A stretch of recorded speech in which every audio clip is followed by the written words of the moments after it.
नमस्कार, मैं रोशन कुमार। आज की क्लास में आप लोगों को विज्ञान का दर्शन कराता हूं और जिसे हम फिलॉसफी ऑफ साइंस कह सकते हैं। सबसे पहले मैं बता दूं कि आज का जो हमारा ये ब्रह्मांड है, दुनिया है, इस दुनिया में कई देश हैं। कई देश ऐसे हैं जो बिल्कुल ही डेवलप्ड हैं। साइंस की दुनिया में ताबड़तोड़ मेहनत करके नई ऊंचाई को और नई पीढ़ी को एक आधुनिकीकरण करने का काम किया है और आज सारा दुनिया उसे फॉलो कर रहा है, नकल कर रहा है।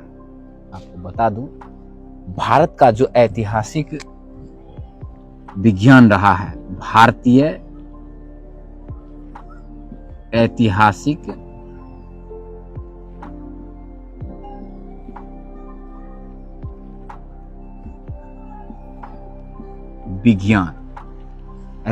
विज्ञान जो रहा है वह काफी पावरफुल रहा है और वही भारत के ही विज्ञान को, साइंस को नकल कर करके सारे लोगों ने, सारे देशों ने अपने देश में कई प्रकार के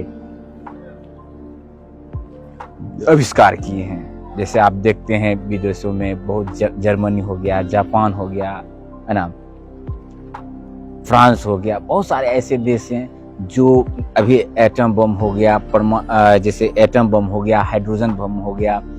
आपको बता दें कि बड़े बड़े फ्लाइट जैसे एरोप्लेन हो गया निर्माण कर चुका है, बड़े बड़े जहाज, एयरक्राफ्ट, बम बारूद का आविष्कार कर चुका है।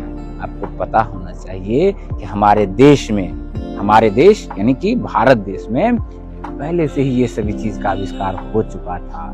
याद करिए भारत रामायण काल की, जब रामायण काल में राजा दशरथ के पुत्र के पास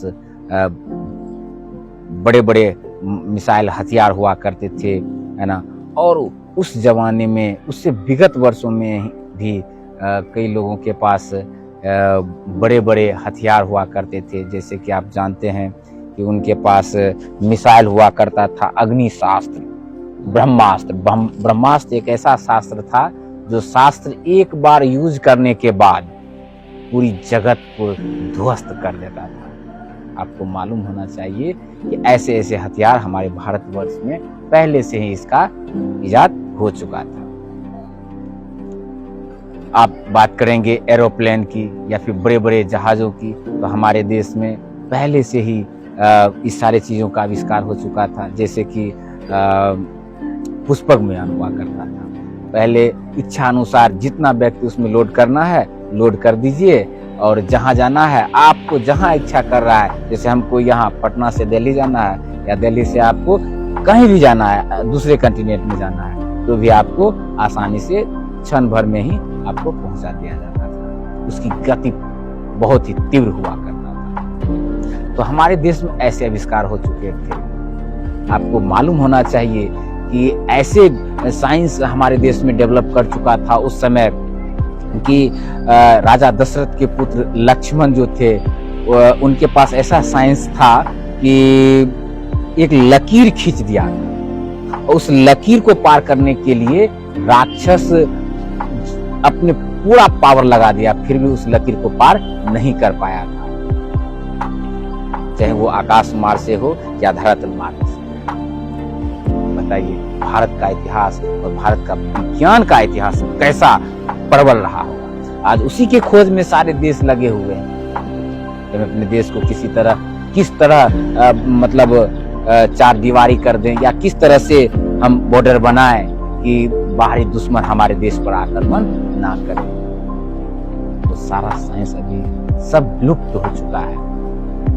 कई ऐसी बातें हैं जो साइंस की दुनिया में भारत ने पहले ही विश्व गुरु के नाम से जाना जा चुका है और हम आप लोगों के मदद से ही इस भारतवर्ष को आज एक नया विश्व गुरु और एक नए मोड़ में इस देश को ले जाने का कोशिश करेंगे, क्योंकि साइंस की दुनिया में भारत कभी भी पीछे नहीं हटा है। लेकिन कई आक्रमणकारियों ने, बहुत सारे दुराचारियों ने इस भारतीय विज्ञान को नष्ट करने का कार्य किया है। अपने निजी निजी लाभ के लिए उन्होंने बहुत सारे चीज़ों को ध्वस्त कर दिया है। चलें आज हम लोग इस चैनल के माध्यम से आप तमाम लोगों को विज्ञान के बारे में आपको बताऊंगा, और याद रखेंगे कि जितना भी मैं पढ़ाऊंगा इस क्लास में, इस चैनल पर, तो आप निश्चित तौर पे एक एक वीडियो को देखने की कोशिश करेंगे।